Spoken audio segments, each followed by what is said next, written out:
Hi, my name's Emily, or Absolutely E-Creations, and welcome to my channel. Today we're going to paint the edges on this Percy Jackson book. Percy Jackson is one of my favorite series from when I was younger, and I still enjoy the books today. And book painting is something I've seen happen a lot more on social media, and I just decided that I wanted to try it. So I made a little list of all the things I want to include, and I'm going to use these Cottonman watercolors. I did a small amount of research, and the biggest thing I found was not to use acrylic paint or something really thick because it would like flake off. So the goal with the watercolors is just to get them to sit right on the edge of the paper without like seeping down into the page. And the way you do that is you put these little boards on either side of it to kind of smush the book down and make the pages more solid so that there's no room for the water to seep down in there. So I stole these little pieces of wood from my dad's scrap wood pile. So thanks, Dad. And I'm just going to use these table clamps. This blue one has all these strings on it from where I've made my Opa reeds. And I'm just going to fight with the wood because this is the most annoying part of this entire process. But basically, you just want to make the wood level or even with the edge of the book. And then you want to figure out how to hold it so that you can get these little clamps around it and hold it into place. So I'm going to speed this up so you don't have to watch me struggle.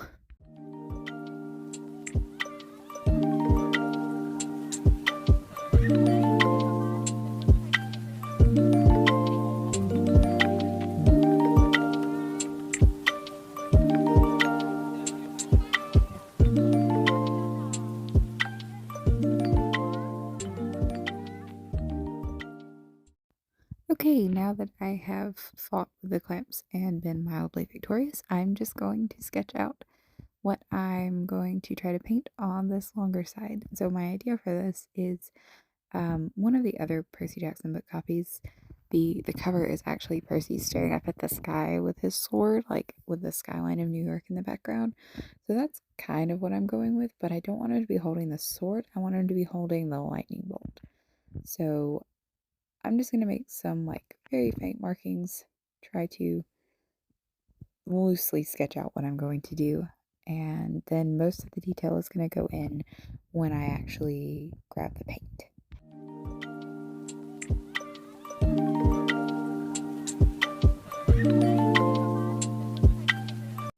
So because this is my first longer video, I thought I would also use this as a chance to do kind of a little get to know me and introduce myself to you guys, tell you a little bit about me.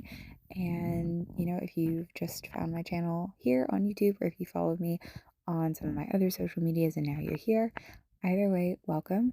Like I said before, my name's Emily. Absolutely E-Creations is the name of my business under which I sell my art. It's the name of my online shop on Etsy where I sell my originals and stickers and things like that, and it is my username on all my social medias.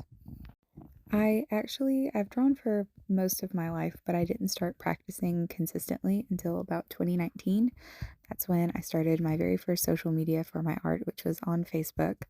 And soon after that, I got TikTok, and then of course that was right around the time of Corona, so everything shut down, and it was really nice to have my art to fall back to kind of help get me through all the panic of that. Um, and it was also really nice. Art was kind of what I used to cope with like the transition between moving from high school to college, because that was kind of a rough time in my life. I feel like no one adequately prepares you for like how rough that transition is, especially if you grow up in a small town like I did, with everyone living within like 20 minutes of you, and then you move away from home. It's a big change. It's a bit rough. But I am 23 and I graduated from college in August with my degree in marine biology, which, yeah, has nothing to do with art. And no, I am not doing a job in marine biology at the moment because apparently no one decided to tell me that every single position for marine biology almost exclusively wants you to do an internship beforehand. And the large majority of internships are unpaid or don't pay enough for you to survive on, but also want full-time commitment, so you don't have time for another job. It's a fun time. So anyway, I've just decided that I'm going to take a year off once I've graduated and just kind of practice my art and just kind of exist and enjoy the fact that I'm not in school for a little while and figure out what I want my next steps to be.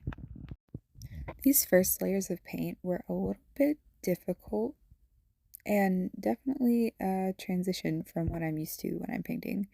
Watercolor paper isn't as absorbent as you may think. It is absorbent to an extent, but it doesn't just soak up the paint. It kind of lets it sit on top so you can play with it a little bit. These pages were just absolutely soaking up the paint the second it touched the page. You can see me adding a ton of water. Every time I go in with my brush, I'm like adding more water. And I thought that would just really water the colors down, and it did a little bit. But the way the pages were taking the water, it still got the same pigment as before. And I was really worried that it was going to seep down into the pages, but I wanted to try, and I got this bigger brush to see if I could just wet the entire background and if that would help when I went to put the color down, if that would keep it from soaking it up so much and let me have a little bit more play with the paint, and it did to an extent. So that's kind of what I go with for a little while.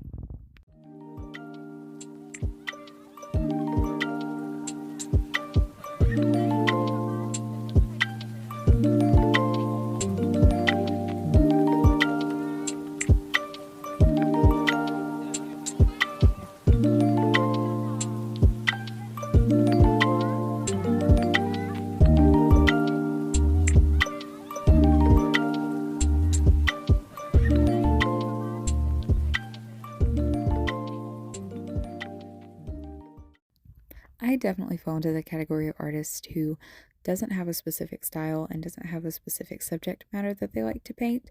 I like to do a little bit of everything, and my style kind of changes based on what medium I'm working in and what the subject matter is and my mood for the day, I guess. So when I have to describe my art, I tend to describe it as very heavily inspired by nature and fantasy and the books that I read. So I like to take stuff we have here, like nature and landscapes and the creatures that we have here, and just kind of, add a little magic in there because, why have just a whale that can swim in the ocean when you could have a whale that could swim in the sky? I've done digital pieces with stuff like that. Um, it's really fun. I like to add a little bit of whimsy into the everyday because I feel like that makes it a little bit more special. And a large part of the reason I'm not very concerned with not having a specific style is partially the goals I have for my art. Since I was little, I've been fascinated with animation and movies, and of course, Disney movies. And, when I think about art, if I think about pursuing a career in art, I would love to be working in the animation industry. Maybe not necessarily as an animator, though I do think that would be really cool. I would be content with working as like a concept artist for landscapes and backgrounds and characters and things like that. I think that would be super fun. And in positions like that, you have to be able to adapt your style to the style of, your team members, whoever you're working with, and the art director. So I feel like having my style be more versatile is not necessarily a bad thing if I'd like to pursue those career paths.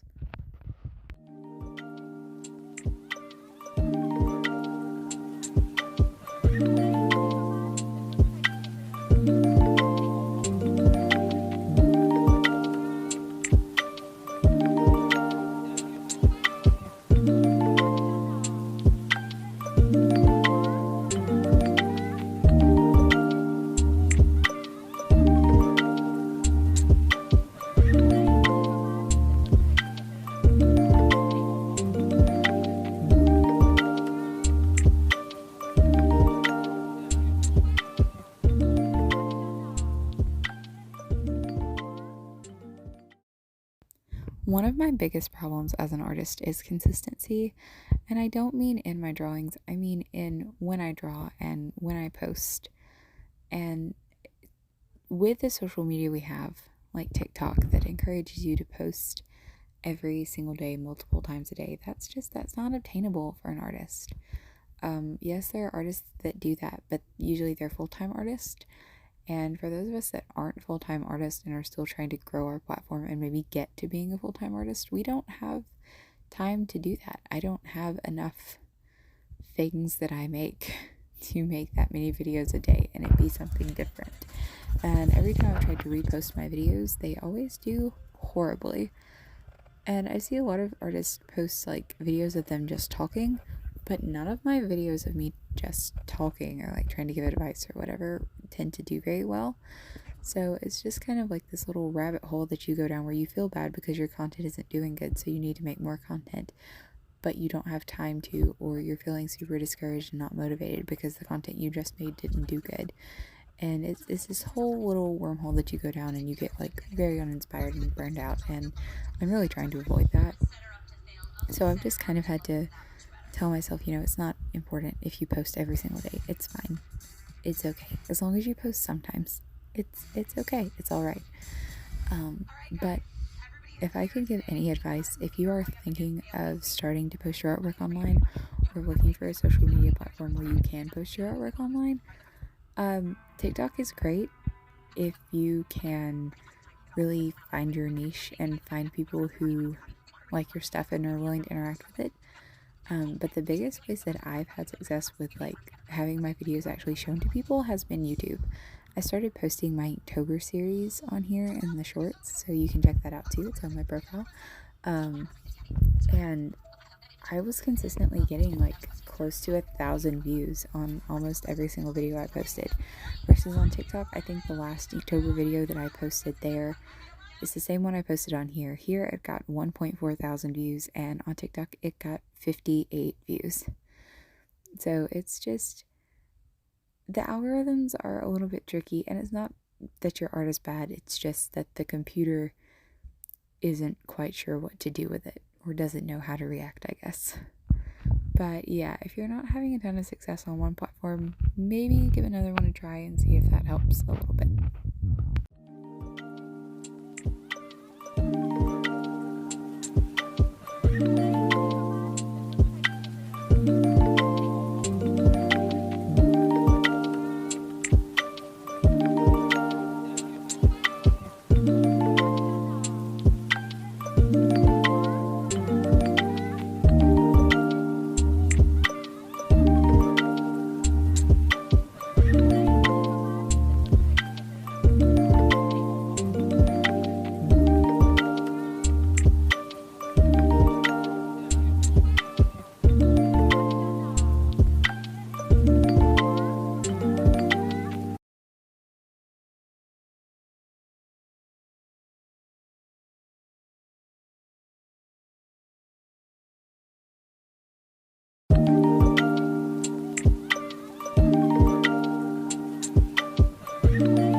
I tend to have lots of projects going on at once as far as art things are related. So all the things I have working on right this current moment, I am trying to finish up the Inktober challenge from 2022, which comes with a very fun story of the fact that I was doing super good. I actually like planned this year. I got the list and I sat down and I sketched out ideas for every drawing, and I pre-cut paper, and I had everything planned out. I had my main character of a ghost named Milo, and I was super ready for this one. I was going to finish and it was going to be great. And then day 6 of the challenge, my family and I found a 2 or 3 day old kitten abandoned in our pasture. Her eyes were still closed and she still had her umbilical cord, and because I am incapable of saying no to any animal ever, I took her in and I bottle fed her, and I made homemade kitten formula and raised her. and her name is Winifred Loretta. Winifred because it was in October and I was really wanting to watch Hocus Pocus, and then Loretta because she was found maybe the day of or the day after the day that Loretta Lynn died. But she's doing great. She is grown and healthy. She's about 6 months old right now. She is a tiny terror, and she is driving all of my other cats mad. I mean, they love her, but she can be a bit annoying.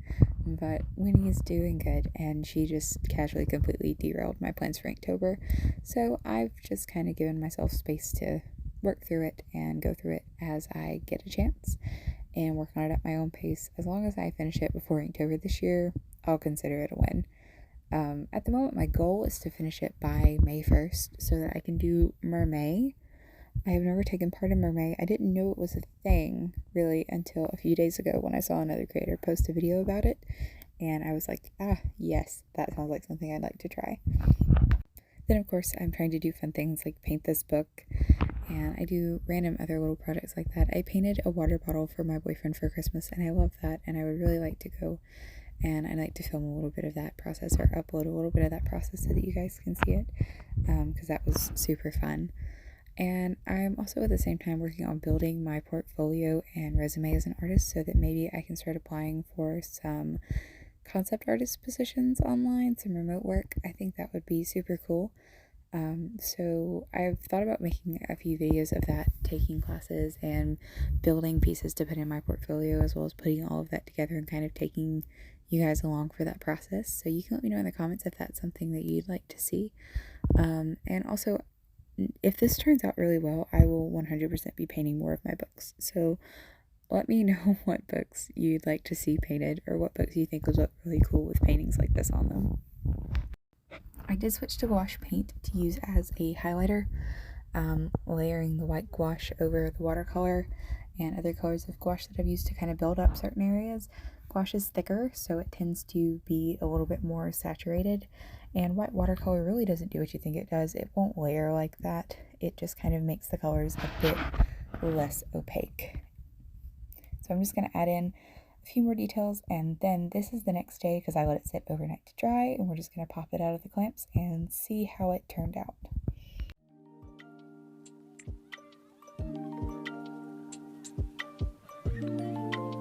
Overall, I really love the outcome of this.